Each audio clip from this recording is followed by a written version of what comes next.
maintenant temps de s'entretenir avec deux leaders exceptionnels. L'un est un homme d'expérience, reconnu pour son leadership positif, sa rigueur et son fort côté intuitif. Elle, c'est l'académique des deux, la spécialisée, celle qui a fait de la formation son cheval de bataille. Il est président de Laurent, elle est présidente de AFI et Edgenda. Dans une vie en parallèle, ils sont père et fille. C'est un détail. Dans un contexte où l'accueil, l'équilibre, le respect mutuel sont au cœur de tout. Qui de mieux placé pour nous parler de transfert de connaissances et d'expertise que Louis et Marie-Pierre Saint-Hilaire?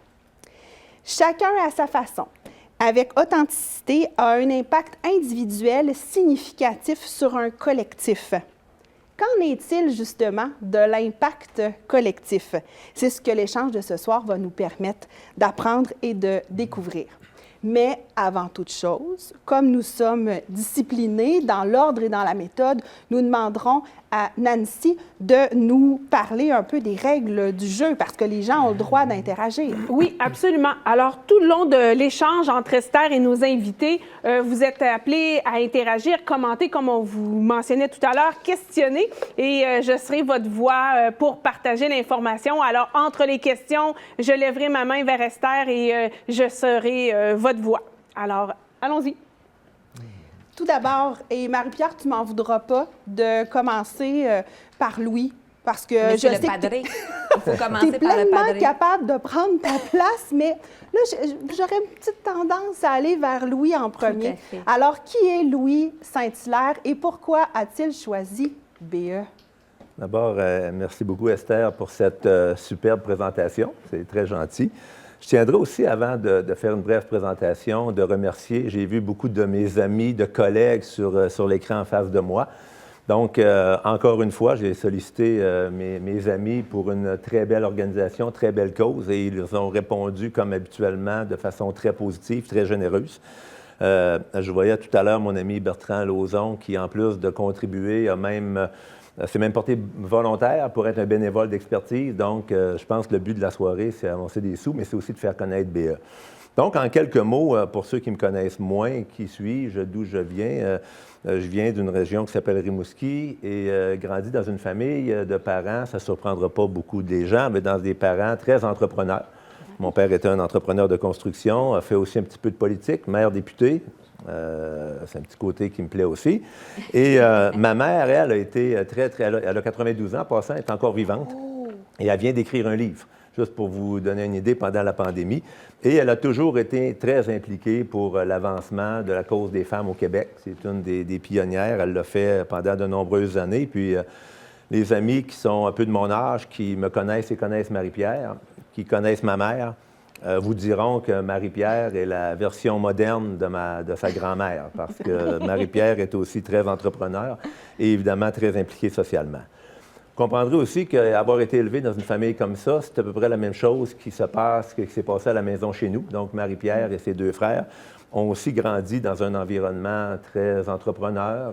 Joanne, avec qui je suis depuis plusieurs années, est aussi très, très impliquée, comme moi je le suis et comme mes parents l'étaient. Donc, c'est un peu les gènes, l'ADN de la famille, cette implication-là dans des fondations, dans des organisations comme celle de BE, etc. Du point de vue professionnel, sans être trop long, ma carrière, c'est 37 ans quand même, ça se résume en deux grands volets. Je vous dirais, les 22 premières années ont été dans des grandes organisations, très grandes organisations à titre de gestionnaire.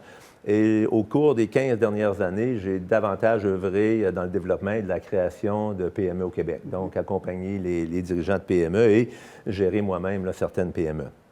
Pourquoi BE? J'ai un ancien collègue de travail, Daniel Doucet, qui, il y a 2 ans, m'a parlé de BE. Je ne connaissais pas du tout l'organisation. Et comme à peu près tous les gens à qui j'en parle, je suis tombé en amour. Bon, premièrement, je me suis rendu compte que la mission de BE était tout à fait pertinente. Un modèle d'affaires unique et une très belle équipe, des gens, vous le voyez ce soir, des gens formidables. Donc, c'est avec grand plaisir que j'ai accepté de m'associer à la campagne de financement et l'événement de ce soir, parce que je pense que BE est essentiel pour les organisations à but non lucratif pour assurer leur pérennité et leur développement. Définitivement. Merci, Louis. Et bon, c'est sûr que je ne vais pas systématiquement vous poser les mêmes questions, mais j'aurais le goût de vous présenter Marie-Pierre moi-même. Mais comme elle le fait si bien, j'aimerais quand même faire un petit clin d'œil au fait que nous avons étudié ensemble Tout à fait. dans une autre vie. Et, Mais hier, je pense. Et, oui, à peu près, à peu près. Et tout à l'heure, tu m'as taxé d'être pleine de perceptions, mais je te confirme que mes perceptions sont confirmées ce soir. Tu es une fille pétillante, dynamique. Tu l'as dit toi-même cette semaine, pour ceux qui la suivent sur les réseaux sociaux, une guerrière. Alors, Marie-Pierre, mis à part le fait que c'est mon père, que c'est ton père, cet homme plus grand que nature qui est mon père. Et pourquoi BE? Bien, en fait, en premier lieu, je suis une femme Oui. d'affaires, maman et belle-maman. Donc, je suis très à la mode. Donc, belle-maman de 2 beaux garçons, Samuel et Christophe, de 24 et 26 ans. Puis pourquoi je le nomme, c'est que en me préparant pour ici, je me suis rendu compte que, oui, j'avais vécu le transfert, ou j'avais vécu et je continue à vivre un transfert quand même d'expertise avec mon père tout au long de ma vie, mais que je suis carrément là-dedans aussi avec mes fils. Donc, ça a comme fait un wake-up call là-dedans aussi. Puis, bon, notre dernier, Mathis, qui désire fondamentalement être entrepreneur dans la vie. Donc, comme on dit en anglais, « it runs in the family ». Fait que, bien, c'est ça. Alors, moi, je suis une entrepreneur depuis toujours. Je ne m'en suis pas vraiment rendu compte que j'étais une entrepreneur. Je pense que je n'avais pas la responsabilité qui allait avec tout ça, étant donné que mon père m'expliquait à quel point il y avait une grande responsabilité morale associée aux organisations et tout ça. Donc, depuis que j'ai 21 ans, que je travaille dans le développement de compétences, je suis une passionnée, évidemment, de la formation, passionnée aussi de la transformation numérique, tout ce qui est technologie, tout ce qui est modèle d'affaires et tout ce qui est humain pour être capable de faire émerger ça puis amener nos organisations ailleurs, ça, c'est moi. Oui, je suis passionnée, alors ça paraît un peu, mais j'ai été capable de me tempérer, justement, tu t'amenais mon côté académique. J'aime dire que je ne suis pas intellectuelle, je suis juste allée longtemps à l'école. Donc, j'ai fait, effectivement, là, dans mon cheminement de maintenant 21 ans d'entrepreneurship, j'ai fait la Harvard Business School, puis je suis en train de compléter un Exec MBA à London Business School pour, justement, encore là, apprendre, toujours apprendre et encore apprendre, et pour aider aussi le transfert, puis en toute humilité, pouvoir partager la conversation avec d'autres pairs. Pourquoi BE? En fait, bien, quand vous voyez ce monsieur et le grand sourire, même si vous recevez un courriel de sa part sur « J'aimerais que tu regardes ça comme ça quand tu auras le temps », aura le temps veut dire d'ici 24 heures, s'il vous plaît, sinon je te renvoie un retour à 5 heures du matin. Une relance, ben oui! Donc, il m'a envoyé ça et j'ai accroché sur le, évidemment, j'aurais envie de faire quelque chose avec ma fille. J'aurais envie de faire une coprésidence avec ma fille. On a été sollicité pour ça. Est-ce que tu peux regarder si la mission de Bénévole Expertise te parle? Et c'était dans nos discussions aussi de commencer non plus à avoir un impact individuel dans la collectivité, mais aussi de joindre nos forces pour être capable d'aider des organisations à but non lucratif à émerger au Québec. Et donc, ça s'inscrivait très bien. On est allé déjeuner avec toi, Bella, et là, on était conquis. Je me suis rendu compte, wow, que dans le fond, la mission de BE ressemblait à ma mission de vie personnelle et la mission d'Agenda en transformation puis en développement de compétences. Donc, j'ai fait comme, wow, on a un organisme sans but lucratif qui est là tous les jours de sa vie à aider les organisations dans la gouvernance et tout ça. Puis on sait que un OBNL n'a pas les moyens de commencer à voir souvent des grands leaders en business qui ont fait une trentaine d'années, mais on est capable d'amener ça avec un organisme comme ça pour avoir une plus grande portée. T'sais. Donc, travailler sur BE veut dire travailler sur toute la collectivité, fait que me voilà ici ce soir. Puis, bien, j'aimerais remercier mon père parce que j'espère que ça va être une de parmi tant d'autres. J'ai la chance d'avoir un papa tout jeune, donc je compte en profiter. Définitivement, c'est le fun de voir votre énergie parce qu'on sait que affaires, business, famille, ensemble, des fois, c'est quelque chose. Alors, vous êtes, mais je le répète, hein, depuis le début, on dit l'équilibre, le respect mutuel et avoir de l'impact. Moi, j'ai l'impression que vous avez pris votre baluchon un jour avec plein de responsabilités, tous les deux, différentes complètement, mais vous avez amené ça avec vous, puis vous avez dit, nous, tant qu'on peut distribuer à la communauté, aux gens de chez nous et de l'extérieur aussi, puis qu'on peut avoir un impact réel et durable, bien, voilà, le tour est joué. Alors, c'est absolument fantastique. On sait que quand on parle de transfert de connaissances, de transfert d'expertise, ça peut prendre plusieurs formes. Puis, et ce, autant dans les cycles de la vie hein, que dans les cycles des organisations puis des leaders qui les mènent. J'aurais envie de vous entendre sur comment vous voyez le transfert d'expertise d'une part, qu'est-ce que ça signifie pour vous, qu'est-ce que ça résonne, puis savoir si le fait qu'un transfert soit intergénérationnel, hein? N'est-ce pas? Si ça vient influencer le processus sur un brin. Tu t'amènes comme le chemin à la bonne place, hein? Oui, quand même. Hein? Je vais jumper sur celle-là. Oui. Transfert d'expertise, en fait, moi, je peux te dire que je plonge depuis une vingtaine d'années dans le transfert de connaissances, dans le développement des compétences, dans la formation, puis je me rends compte que c'est tout ça. On a la chance, maintenant, en 2021, d'avoir des boîtes à outils excessivement complexes et excessivement le fun, qui va nous aider à faire de l'accompagnement, de la facilitation, de la formation, du mentorat puis du coaching. Et j'amènerai un point sur le mentorat et le coaching parce que, pour moi, c'est là où est-ce que l'impact sur l'intergénération est importante. Oui, c'est clair que d'aider les générations à émerger puis à avoir vraiment toute la place pour amener notre société ailleurs, bien, il ne faut pas nécessairement les diriger ou les mentorer. Donc, ce qui veut dire, bien, moi, avec mon bagage d'expérience, j'ai vécu ça comme ça, tu devrais faire ça comme ça, puis ça n'arrêtera pas de bien aller, comme dit Louis. Je parlerai beaucoup de coaching, boîte à outils de coaching, plutôt de poser des bonnes questions, d'être là au bon moment, de respecter, puis aussi de grandir, toi, comme coach, à comprendre ce qui se passe dans la tête de l'autre et de comprendre qu'il n'y a pas le même style que toi. Bien, ça, pour moi, c'est un transfert d'expertise en intergénération parce que c'est tough. C'est pas vrai que c'est facile.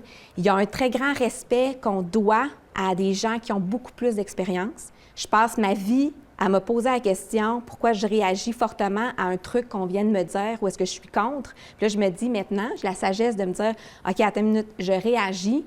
Pourquoi? Quel message cette personne-là est en train de me dire? Et souvent, c'est intergénérationnel. Et souvent, j'apprends énormément.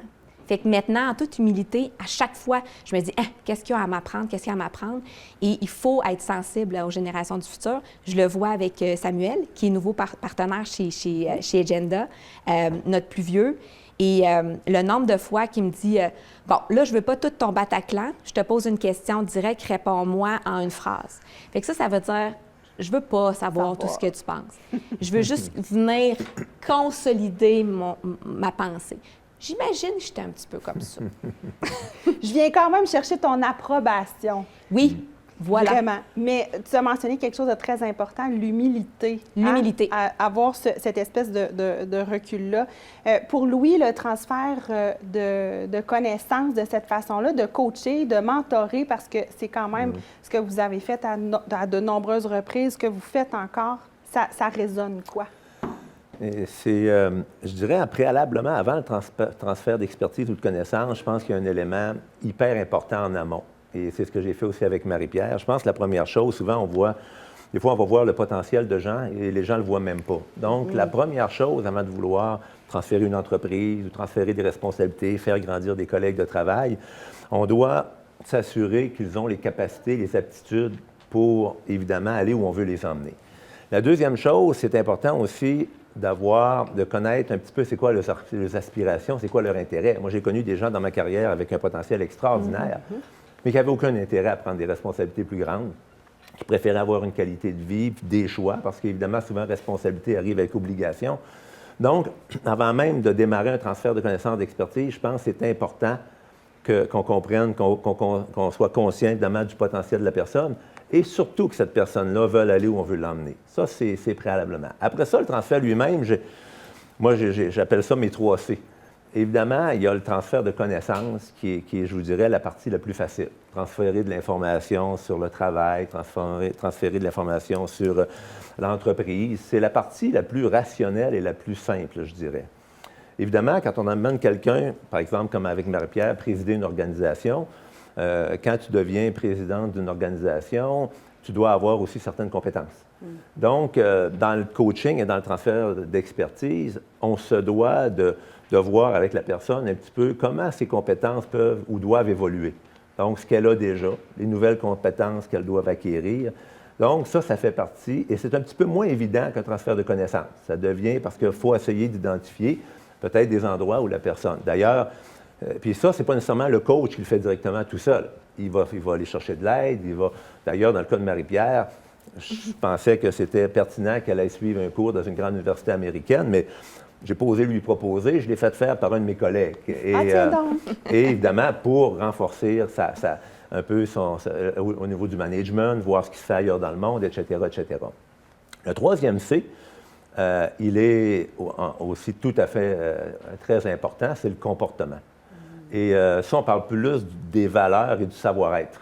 Donc, encore là, quand quelqu'un devient président ou présidente d'une organisation, une des premières choses que j'ai expliquées à Marie-Pierre, c'est le sens des responsabilités. Quand on travaille, on a un job, on fait vivre une famille. Oui. Quand on est président d'une organisation de 100 employés, on fait vivre 100 familles. Oui. Donc, c'est évident que si on a un échec, ça crée des dommages collatéraux hyper importants. Donc, le sens des responsabilités était pour moi fondamental. Le leadership, c'est clair qu'on n'est plus il y a 50 ans. Le leadership, j'appellerais hiérarchique, ça ne donne rien. Donc, même si dans un organigramme, quelqu'un est en haut de toi, ça ne veut pas dire que c'est ton leader. Donc, ça prend du leadership de compétences, de respect, etc., etc. Une autre chose dans le comportement que je considérais excessivement important, que je considère toujours important qu'aujourd'hui, quand je fais du coaching, surtout dans des positions un peu plus d'autorité, c'est de garder un équilibre, garder une stabilité. Je dis toujours, tu es le capitaine du navire. S'il fait beau, il ne faut pas que ça soit le party. Puis s'il y a une tempête, il ne faut pas que ça soit la panique. Donc, tu te dois de garder une certaine stabilité. Concernant l'intergénérationnel, effectivement, ça l'amène une complexité additionnelle, mais je vous dirais que ce n'est pas si différent que si vous coachez un collègue de travail que vous voulez faire grandir, qui est un ami personnel. Évidemment, le lien est plus fort avec la famille, mais ce n'est pas si différent quand on veut coacher quelqu'un avec qui on est ami. Il y a 2 règles d'or. La première, c'est de mettre un mur de Chine entre la business et la famille. Et c'est facile à dire, mais c'est peut-être moins facile à appliquer. Comme je disais à Marie-Pierre, moi, comme associé, si elle me devait 10 $, il fallait qu'elle me le donne. Si elle avait besoin d'argent, je pouvais y en donner 1000 comme père. Mais c'est clair que ça prenait un mur de Chine. L'autre règle d'or, dans un cas comme ça, c'est de ne pas tomber dans la complaisance. Parce que c'est facile, évidemment. Un père, normalement, il n'est pas là pour donner de la misère à sa fille, il est là pour l'aider. Mais si tu l'aides trop, tu n'y rends pas service. Parce que la journée où elle va devoir se débrouiller toute seule dans le jungle des affaires, si on a été dans la complaisance, évidemment, elle va avoir des problèmes. C'est un peu l'analogie que je fais souvent, c'est un peu comme vos enfants. Ils arrivent à la maison avec des leçons, des devoirs, ils ont de la difficulté. Si vous les faites à leur place, ils risquent d'échouer. Donc, c'est les 2 règles qu'il faut, je pense, être très, très rigoureux, mais sont plus faciles à dire qu'à appliquer. Puis, je ne poserai pas la question à Marie-Pierre. Est-ce que ton père t'a déjà donné de la misère? OK, on va pas là. On va pas là, mais la réponse on peut l'imaginer, mais quand même, si tu veux en parler, t'es libre à toi. Je peux intervenir entre les deux, il n'y a pas de souci. Mais dans votre histoire ensemble, là, bon, vous avez eu des moments assurément riches en émotions parce qu'on ne départage quand même pas le côté émotif d'une personne. Je ne regarderai pas Marie-Pierre. Puis, vous avez expérimenté quand même plusieurs modèles. Définitivement, il y en a qui ont peut-être très bien fonctionné. Quand on vous regarde, c'est assuré. Il y a peut-être des choses qui ont moins bien fonctionné. On ne parlera pas d'embûches, mais on va plutôt parler de défis, des enjeux, tout ça. Et là, Marie-Pierre, sur ça, je vais te donner la parole. Tu me donnes la parole. Tu as le goût d'en parler. J'ai le goût, oui. Non, mais en fait, oui, puis Louis a tout à fait raison. Bien, vous comprenez maintenant le style d'éducation quand même assez militaire que j'ai eu au niveau business. Puis je le comprenais pas. Je le comprenais pas quand j'étais plus jeune. Probablement parce que les règles du jeu, on les avait pas, on n'a pas pris le temps nécessairement de les mettre parce que on connaissait pas ça, ni l'un ni l'autre, puis on y allait au meilleur de notre connaissance. Ce que j'ai appris toutefois de ça, c'est plus tu es capable de comprendre qui tu es, plus tu es capable d'aller t'asseoir avec l'autre personne que tu aimes d'amour et de respecter son style. Ça, pour moi, c'était la règle numéro 1. Quand tu as 24 ans, tu te connais pas trop. Donc, ou tu penses que tu te connais. Donc, ça l'amène une difficulté additionnelle, mais qui appartient pas au coach. Il ne faut pas chercher jamais à gagner. On est mieux de ne pas avoir raison, mais de trouver la meilleure zone qui va être bonne pour tout le monde, c'est là qu'on va gagner. Mais cette zone-là, comment qu'on la trouve? Bien, c'est dans l'empathie, c'est dans la bienveillance, c'est oui dans une rigueur, clairement. Louis est très rigoureux. Donc, il amenait une rigueur de séquence, il amenait une rigueur de travail. Moi, clairement, j'amenais l'émotivité. Donc, j'amenais le côté, évidemment, émotif de la relation. Mais je pense que ça l'a aidé aussi, quand même, de trouver notre juste milieu. Et le troisième point que j'ai fait, qui est une erreur de ma part et que maintenant, quand je coach, je le dis toujours, de ne pas se dénaturer pour fitter dans ce qu'on pense que l'autre s'attend de nous. Donc, je ne pense pas que j'avais la bonne vision de qu'est-ce que mon père s'attendait de moi. Je pense que j'avais une vision là, mais ça m'a servi parce que dans ma tête de cochon, j'ai dit, tu me demandes ça, bien, je vais te livrer le plafond. Fait que c'est ça qui s'est passé et ça m'a permis vraiment de devenir beaucoup plus forte puis de pouvoir servir, comme on appelle les servant leaders, donc d'être au service de ma communauté. Puis je crois fondamentalement, effectivement, au nouveau style de leadership. Ceci étant dit, je fais toujours la même chose. Quand on me dit « Ouais, mais t'es forte, t'es passionnée, t'es bubbly », on dirait que t'es comme un rock. Mais je dis « Écoutez, testez la négociation pendant des années avec Louis Saint-Hilaire. Après ça, finissez un diplôme à Harvard, puis après ça, vous m'en reparlerez. » Oui, définitivement. Fait un exemple que je trouve vraiment génial, puis ça vient pas de Louis ni moi, mais un exemple que je trouve vraiment génial, notre chef des opérations chez Agenda, quand il est rentré, un homme aussi plus grand que nature, qui a déjà travaillé effectivement dans l'équipe à Louis, Jacques Caron, on fait des débats intenses et à un moment donné, c'était plus émotif. Et évidemment, j'étais fatiguée. Puis là, lui, il était boqué. Puis là, j'essayais de vendre mon point. Puis là, la petite larme qui commence à couler. Puis là, il me regarde. Puis lui, pas habitué, évidemment, dans un monde d'hommes. Puis là, je suis là, non, c'est moi, oublie ça. Et j'ai dit, j'ai tout essayé. Puis j'ai donné une expression, j'ai dit, j'ai tout essayé. J'ai envoyé le comité de direction te dire que that was wrong. J'ai envoyé, je t'ai texté, je t'ai écrit. Ça fait 30 heures que ça dure. Il me manque le pigeon voyageur. Il faudrait que j'essaye un pigeon voyageur. Puis on s'est mis à rire et maintenant, c'est notre safe space. Donc, c'est notre espace de sécurité. Quand un ou l'autre, dans notre règle, dit « OK, c'est pigeon voyageur, on remet ça demain », ça veut dire que c'est pas le bon moment. Pourquoi? Parce qu'on est fatigué, parce qu'on n'a pas toutes les données, parce que X, parce que quoi. C'est des exemples de trucs que je pense que si on avait fait, parce que si on avait été coaché ou quoi, si on avait fait Louis et moi, je pense que on aurait été juste plus vite. On aurait eu le même résultat, mais on aurait été juste plus vite dans notre transfert puis dans notre relation parce que, tu sais, on s'aimait tellement, ça c'est comme clair, qu'on ne voulait jamais heurter l'autre. Mais, tu sais, sans s'en rendre compte, par moment, c'est sûr qu'on ne faisait pas plaisir à l'autre. Donc, ce genre de call to action, excusez-moi l'anglicisme, mais d'action, je pense, aide beaucoup dans ce style d'énergie, de transfert intergénérationnel, familial, avec deux personnes avec des fortes personnalités, mettons. Oui.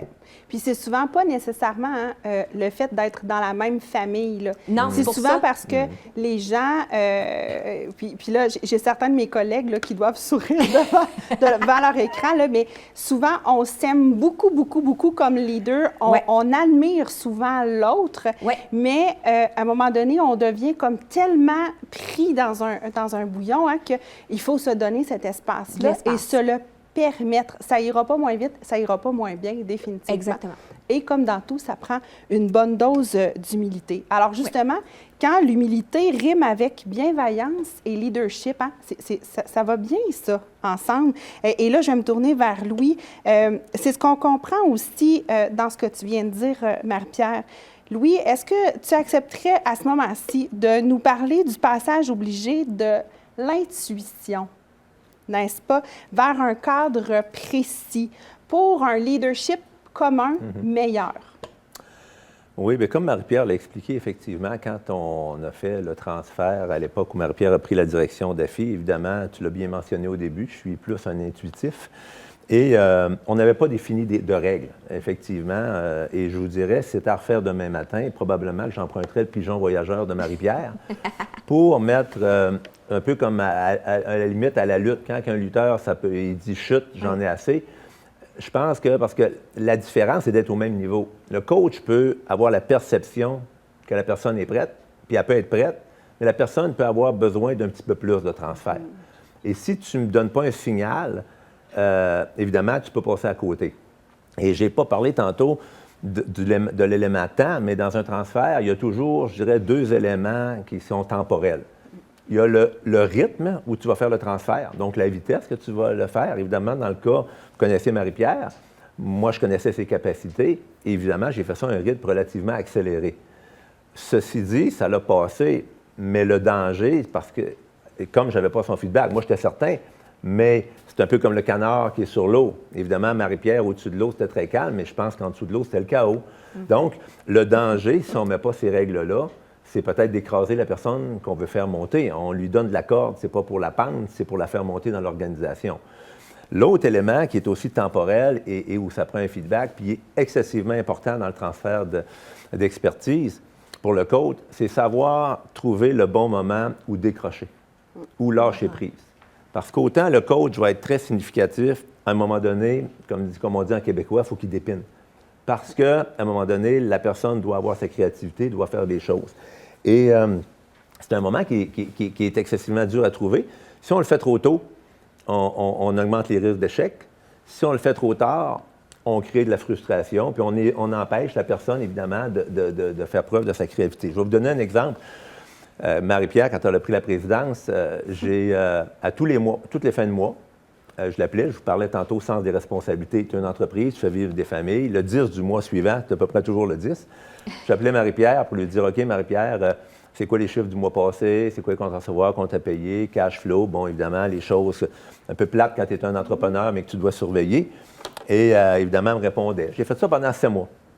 Le 8e mois, je ne l'ai pas appelé. Et vous connaissez Marie-Pierre. Je suis certain que ceux qui connaissent Marie-Pierre connaissent la suite de l'histoire. Évidemment, mon téléphone sonne. Papa, tu as oublié de m'appeler. Non, j'ai dit, Marie-Pierre, je t'ai pas oublié de t'appeler. J'ai plus besoin de t'appeler.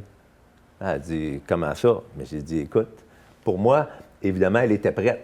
Je n'avais pas besoin parce que du coaching, c'est parfait. Mais là, ce n'était plus du coaching. Ça devenait de la reddition de compte. Je n'avais pas besoin qu'elle me fasse de la reddition de compte. Et je savais que sur le volet financier, elle était prête. Mais le pigeon voyageur, je n'ai jamais demandé si elle était prête, par contre. C'est sûr qu'évidemment, elle a passé au travers, mais si c'était à refaire, peut-être qu'il faudrait dire, OK, veux-tu que je reste un mois de plus? Dans ma tête de coach, évidemment, elle était rendue là. L'autre élément qui est hyper important, encore là, puis vous avez vu, j'ai parlé tantôt des 3 C, mais il y a un C que je n'ai pas parlé, c'est comment faire le job. J'en ai pas parlé parce que ça, c'est le bout où, moi, dans mon approche, il faut que le coach laisse ça à la personne qui va prendre le job. Tu dois lui donner toutes les informations, tu dois lui donner tout le contexte, tu dois lui donner tout ce qu'il faut, mais à partir du moment où tu lui donnes les rênes, tu ne te mêles plus du comment. Le comment, ça lui appartient, et c'est de cette façon-là que l'organisation va aller ailleurs. C'est de cette façon-là que la personne que tu coaches va pouvoir l'emmener ailleurs. Elle a tous les outils, mais le comment lui appartient. Puis, moi, je trouve ça fantastique parce que ça coule comme un long fleuve tranquille. Il y a plein de messages tellement forts que vous nous livrez. Puis, on nous avait dit de faire comme si on était dans notre salon. Bon, on se tient peut-être un petit peu mieux que si on était dans notre salon, mais c'est absolument fantastique. On a une chance inouïe. Puis moi, je serais curieuse d'entendre, Nancy, il y a sûrement des commentaires, il y a sûrement... Bien, je sens que les gens, là, sont attentifs. Ils boivent vos paroles. Alors, il y a beaucoup de « Wow, c'est génial! Oh mon Dieu, vous êtes donc bien inspirant! » J'ai un monsieur Fernand qui nomme « Bravo pour la résistance à la complaisance. Ça l'a animé. Puis, il y a un monsieur Hébert qui a nommé « Ouais, ben la pomme tombe pas loin de l'arbre. » Il doit être connu. Personnellement, j'adore les 3 C. Assurément que je les garderai pas loin. Définitivement. Parlons d'impact individuel et d'impact collectif. Hein? On s'entend pour dire que les deux sont primordiaux très souvent, puis on ne doit pas les aborder de la même façon. Tu sais, on dit souvent, il faut commencer par s'aimer soi-même avant d'être capable d'aimer d'autres gens et que les autres nous aiment en retour, mais ça commence par l'individu. Alors, comment vous les démystifiez, puis comment vous les maximisez? Vous avez le droit d'élargir sur ce sujet-là parce que c'est très important. Je peux peut-être commencer avec l'impact individuel. Bon, premièrement, tout le monde, chaque personne dans une organisation a un impact. Et puis une organisation, je fais souvent l'analogie, c'est comme une chaîne. Et la chaîne est aussi forte que le maillon le plus faible. Donc, il faut effectivement, et chaque maillon, donc, est super important. Je donne l'exemple, par exemple, quelqu'un qui est au service à la clientèle, qui répond mal à un client, peut faire autant de dommages à une organisation qu'un président qui fait une mauvaise entrevue. Donc, le rôle de chacun est fondamental. Donc, est-ce que quelqu'un peut dire « on est 8000 employés, je n'ai pas d'impact », c'est faux. Tu as toujours un impact. Le conseil que je donnerais aussi pour avoir le meilleur impact individuel, c'est simple. Il y a juste un conseil, puis moi, ça m'a servi toute ma carrière, c'est de ne pas essayer de trop en faire, de te concentrer sur la job que tu as à faire. Soit, pas nécessairement le meilleur, soit un des meilleurs dans le travail que tu as à faire, et tu vas avoir un impact individuel dans ton organisation. Soit un des meilleurs dans ce que tu as à faire, puis tu vas avoir des promotions. Tu n'as pas besoin de courir après. Si tu cours après des promotions, tu n'en auras pas. Donc, le conseil premier, c'est de ce qu'on... Prenons, pour parler du Canadien, ils sont à la mode. Si un défenseur essaye de jouer à toutes les positions, il va être mauvais partout. Donc, concentrons-nous sur notre job. Pour y arriver aussi, pour avoir un impact, l'organisation a quand même une grande responsabilité. La première, puis vous devez l'exiger si vous êtes, quand vous êtes travaillez pour une organisation, je veux avoir des objectifs clairs, des attentes claires, bien identifiées. Et ces objectifs-là vont évoluer, mais comment on peut s'assurer qu'on est le meilleur dans notre job si on ne connaît pas les attentes? On peut faire quelque chose d'extraordinaire, mais si ce n'est pas les attentes de notre boss, on est à côté de la traque. Donc, c'est hyper important d'avoir des objectifs puis des attentes qui sont bien clairement définis dans l'organisation. L'autre élément, encore plus important, c'est d'exiger et d'avoir toujours le feedback sur ce qu'on fait de notre gestionnaire. Et on parlait tantôt de complaisance. Évidemment, on voit des gens qui sont très complaisants. Ça arrive aussi dans les évaluations, malheureusement. Souvent, des gestionnaires vont évaluer des gens. C'est beaucoup plus facile de dire les qualités et ce qui va bien. Mais je pense qu'il faut le faire. Mais c'est bien plus enrichissant et pertinent pour la ressource de se faire dire qu'est-ce qu'il doit améliorer. Mais les gens, souvent, ne disent pas les vraies choses. Et les ressources, les gens, s'attendent à ça de leur leader. Donc, l'organisation doit effectivement donner des objectifs clairs. On doit donner des feedbacks réguliers, puis pas juste de la complaisance, les vraies choses à améliorer. Et vous concentrez sur le travail que vous avez à faire. Si vous faites ça, je vous garantis que vous allez avoir un très grand impact dans votre organisation et vous allez avoir plusieurs promotions sans jamais en avoir demandé. J'ai une question dans notre chat. On m'a dit, c'est Mme Sophie Gingras qui mentionne, mais quels sont les meilleurs critères pour choisir le coach, mon coach? Safe space. Ah. Moi, je dirais que, dans le fond, un bon coach, c'est quelqu'un avec... ça n'a aucun rapport avec la pertinence de la personne ou la carrière de la personne. C'est comment cette personne-là, tu te sens à l'aise à te transformer. Dans le monde du coaching, il y a deux éléments. Il y a le coaching où est-ce que tu travailles une compétence clé définie. Louis en parle dans, justement, l'impact individuel. Puis il y a le coaching transformationnel qu'on appelle de type T2. Puis de type T2, bien là, il faut que tu sois vulnérable, il faut que tu sois capable de vraiment creuser puis de vraiment comprendre au-delà d'une compétence que tu veux avoir. Tu veux te transformer toi-même sur un reset, sur des comportements que tu as naturellement, que tu as appris tout au long de ta carrière. Donc, pour être capable de faire ça, un coach en compétences uniques, donc tu cherches à développer une compétence, tu as un beaucoup plus large inventaire en masse. Mais en transformationnel, là, il faut vraiment que tu aies quelqu'un que tu connais pas nécessairement, mais que tu vas te sentir connecté. Tu vas pouvoir dire, OK, là, je vais travailler avec quelqu'un qui va me respecter et que j'ai l'espace pour grandir. On passe-tu une entrevue à un coach? Définitivement. Je pense que ça doit répondre à la question de On a Sophie. le droit de choisir. en fait. Absolument. On Les se deux donne se le choisissent. choix. On se choisit. Puis en complément, ça prend une très, très grande relation de confiance. Confiance. Tout à fait. Le coaché Merci. choisit et le coach choisit. Ah, définitivement. Définitivement. Ça, il n'y a pas de doute sur ça. Marie-Pierre, il me semble bien t'avoir déjà entendu dire que dans une position de leader, Ouais.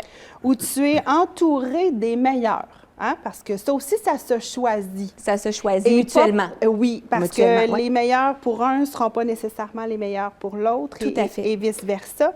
Dans chacun leur expertise, évidemment, quel est le meilleur témoignage de courage au quotidien?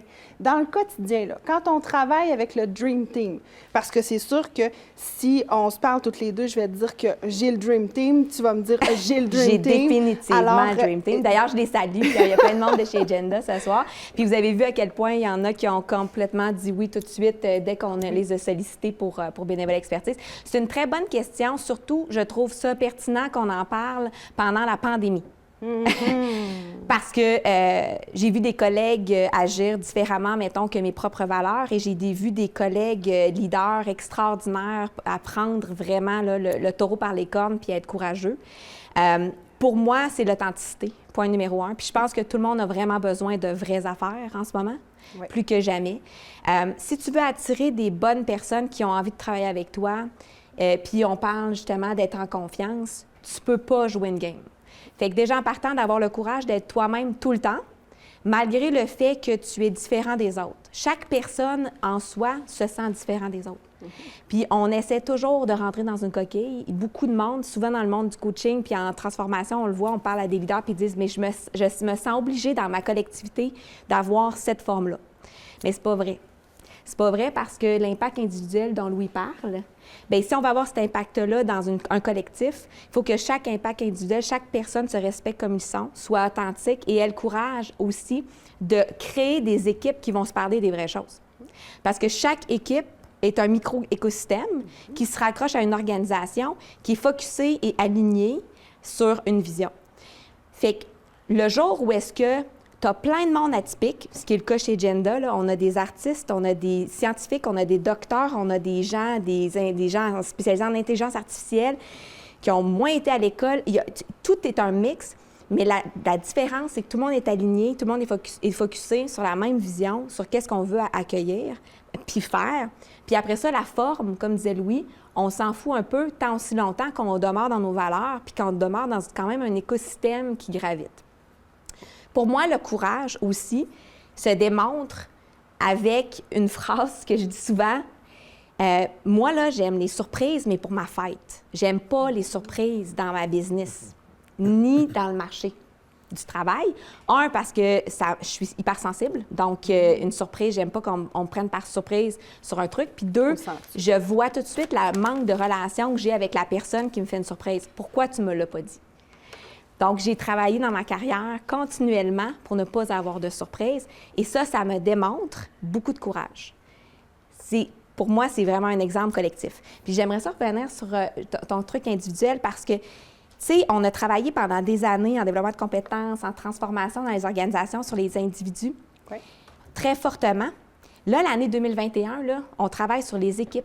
On ne travaille même pas juste sur l'organisation, on travaille sur la dynamisation puis le mécanisme de comment les équipes fonctionnent pour après ça se raccrocher sur une organisation. Fait que des stratégies, c'est 3 niveaux.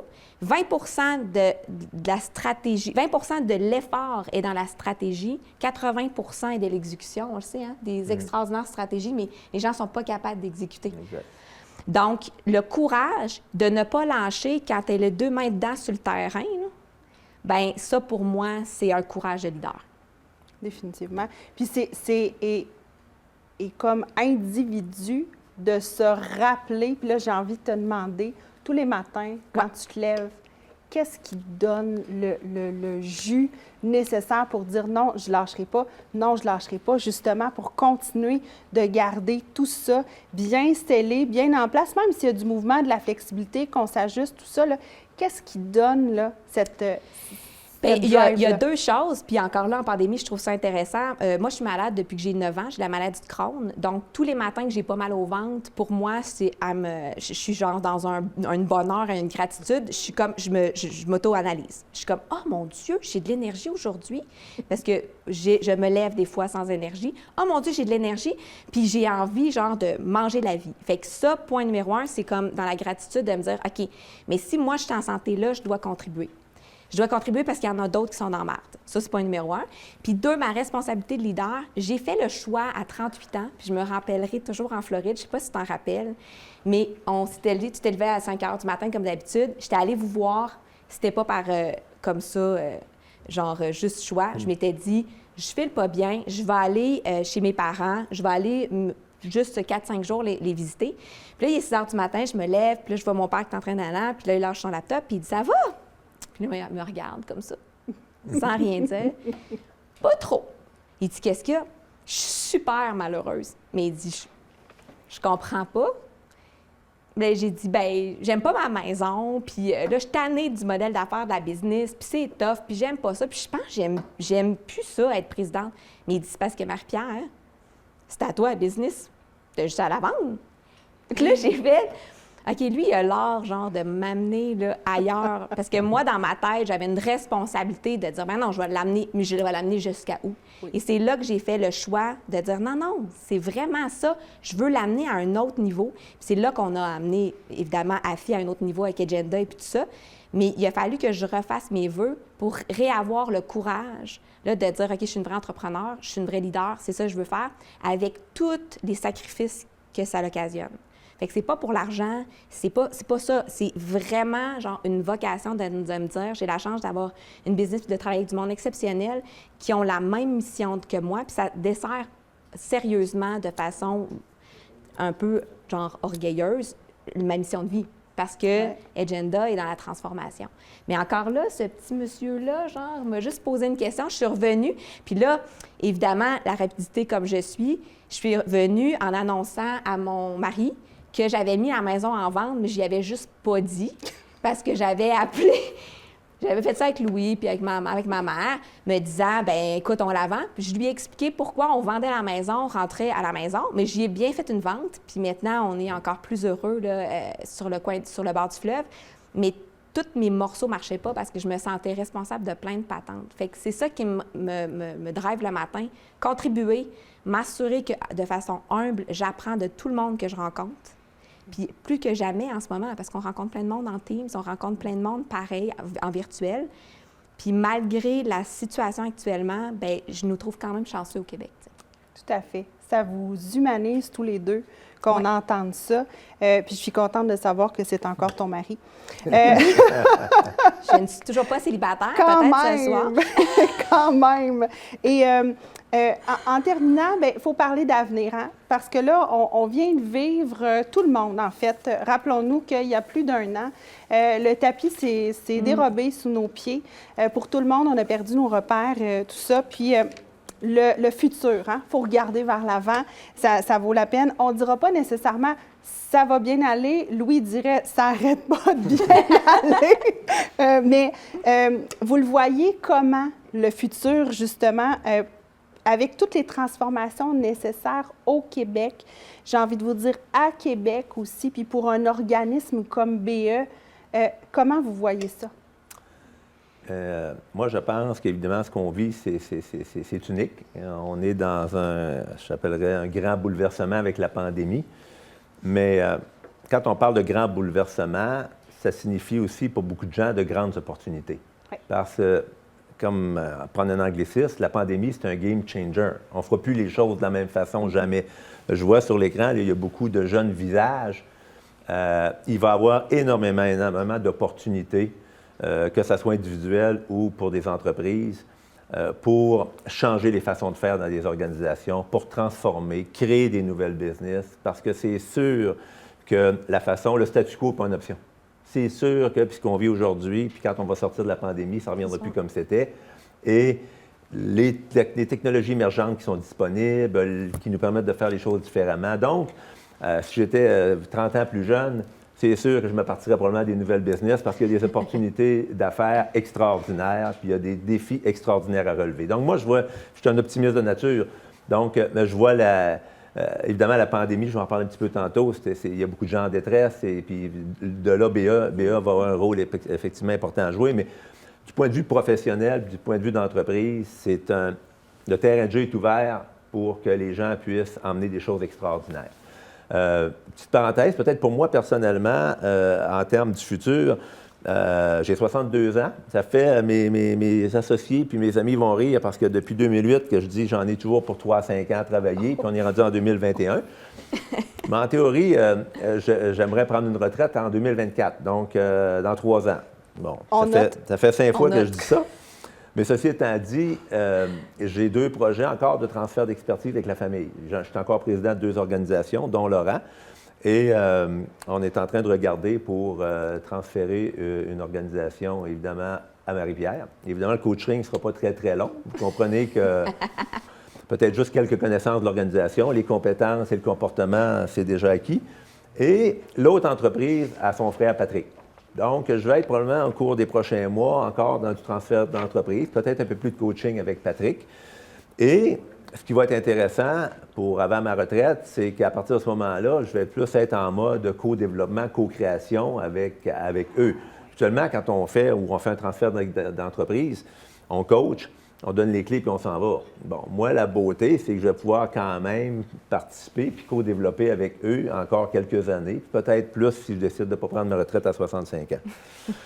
Pour BE, puis je l'ai dit tantôt, moi j'ai découvert une organisation qui était hyper pertinente et BE va être encore plus pertinent à Québec et aussi dans la province de Québec au cours des prochaines années.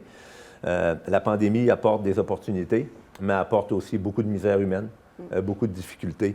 Les organisations à but non lucratif sont là et ils sont là pour demeurer. Les besoins sont encore de plus en plus importants. Et ces organisations-là vont avoir besoin, évidemment, de financement de sous, mais ils vont surtout avoir besoin d'expertise, comme BE les offre, pour assurer leur développement et leur pérennité. Donc, ce que je pense, le futur pour BE au cours des 2-3 prochaines années, moi, je pense que BE peut devenir pas le leader à Québec, mais le leader au Québec comme organisation qui peut supporter et aider les organisations à but non lucratif, parce que je ne connais pas aucune organisation, moi, qui a le modèle d'affaires et la capacité de le faire. Il y en a qui ont le moyen de donner de l'argent, mais l'argent, ça règle juste une partie du problème. L'expertise, c'est souvent plus difficile à acquérir que simplement faire un chèque. Donc, je pense que BE devrait avoir un bel avenir. Nancy, ton équipe, prenez ça, là. Ça fait du bien. Ça fait du bien à entendre. C'est énergisant. Puis assurément qu'on est d'accord avec ça. C'est comme ça qu'on se positionne aussi. Et si on était dans notre salon, là, il me semble que je vous prendrais tous les deux, puis je dirais, vous êtes tellement extraordinaires. Malheureusement, on est limité dans le temps. Ça, avoir des limites, là, c'est la partie tannante un peu. Je suis certaine que les gens à la maison en prendraient encore et encore. Alors, je vais juste vous dire que ces 2 coachs-là sont disponibles.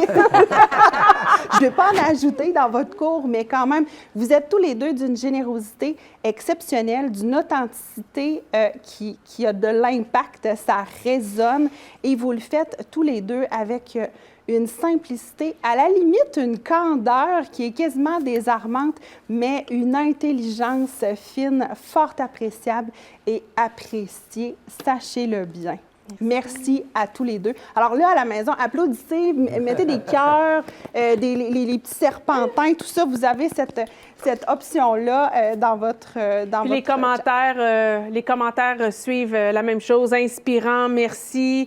Il y avait une question, mais là, on n'aura pas le temps d'y répondre, mais on essaiera de trouver la réponse, Monsieur Fernand. Oui. On va amener mais les gens, génial, témoignage inspirant, beaucoup d'humanité. Je pense que c'est ce que vous représentez. Un gros merci. Merci à vous. Beaucoup. Merci. Merci à tous les deux.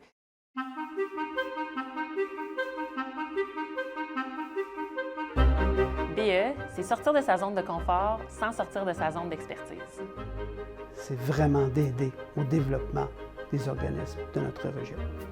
BE, c'est des gens de cœur qui veulent nous faire grandir. Bénévole d'expertise est une source intarissable de connaissances. BE m'a donné confiance en mes compétences. C'est faire une différence dans la société à ma manière. C'est vraiment une aide rassurante et précieuse. C'est outiller les organismes pour qu'ils puissent relever leurs défis. C'est l'acquisition de multiples connaissances. Pour moi, BE, c'est la plus belle opportunité de contribuer au succès et au développement d'individus, d'organisations de ma communauté et promouvoir la diversité et l'inclusion.